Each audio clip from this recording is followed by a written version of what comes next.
one of the things we could zero in on that might be of interest to people is, for example, is negotiating a raise. Now, you said that you want to collaborate and find a better solution, that you talk with someone, not against.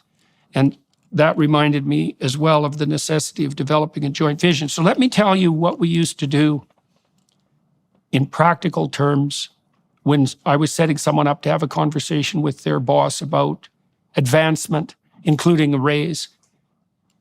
Sometimes people don't necessarily want a raise. They want opportunity and they want advancement. And the only way they can conceptualize that is as more money. And so you have to get that straight too. But so, I said my principles were something like, it's very difficult to negotiate if you are not in a position to say no matter what. Okay, so I would make sure my clients had their CV well prepped, that we had filled in any gaps, that they knew the job market around them, and that they were ready and willing to look for another job if necessary. So then they weren't terrified. Right. They weren't taking themselves hostage. Exactly. Because, and it also meant they had a better sense of their actual market value, right? Because that's something you actually need to do if you're going to negotiate for advancement or a raise. It's like, well, what evidence? You can't get a raise just because you want one.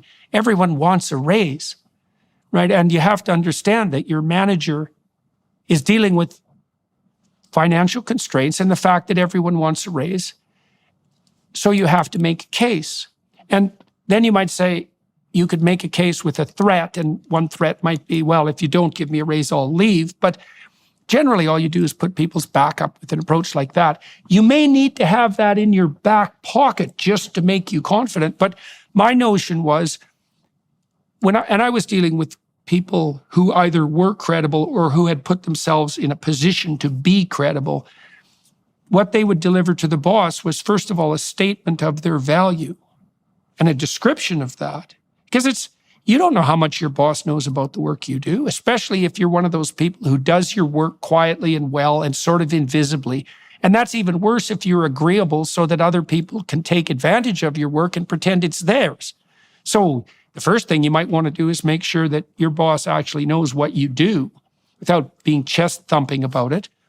And then you might say what it is that you could offer if you were offered additional opportunity. And that might be, like the observation that if you don't believe that you're making what you're worth in the market, that your motivation is less than it might be, or that you don't feel that you've been valued by the organization. And so if you had a pathway forward, you'd be more committed to the joint goal that you share with your boss, and hopefully you have one in relationship. You have to make a case for what it is that's in it for him too, and also, or her, and also ensure that if he has to go make a case to his superior, that he's completely armed and ready to do that.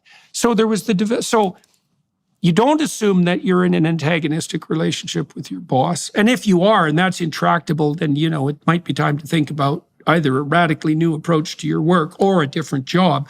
But if not, you assume that you could present him with a solution. So anyways, those were some of the ground rules that we established. And so I'm kind of curious about how you might elaborate on that and what you think about that. And yeah, I love it. I mean, those are great ideas. Those are great starting points. And, what I might add to the basis of that conversation, like the first part about, having a resume, knowing what the market is, not taking yourself hostage.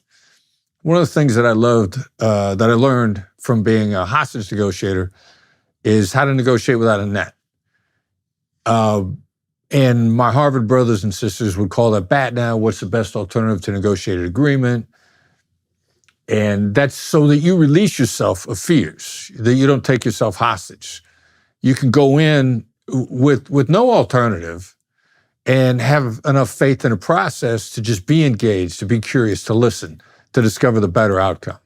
And so the BATNA idea or the alternatives idea is a good starting point if you feel like you're taking yourself hostage. But what it really is it's to create this psychological construct so that you don't freeze up, so that you don't take yourself hostage.